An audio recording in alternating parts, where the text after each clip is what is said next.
Mga kapagsiw, bababa ako ng aking daanan dito sa taas. Pupunta na ako sa baba. Nagkaroon ng celebrant dito. Ngunit hindi pumunta yung celebrant nandoon sa kanilang bahay. Dahil masama ang loob. Hello!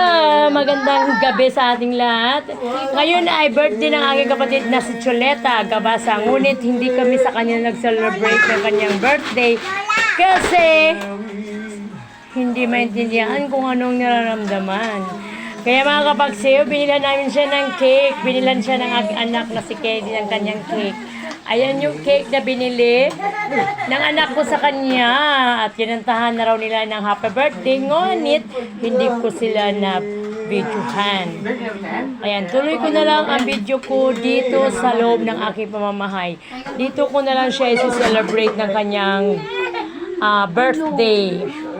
Alam niyo mga kapagsiw, nakapagtataka, no? Bakit ganun kaya ang buhay? Talagang ganyan.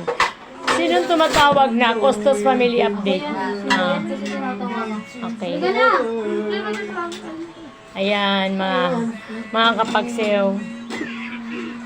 Ayan, nan sila. Dito na lang kami nagkakainan dahil wala yung celebrant namin nasa kanila.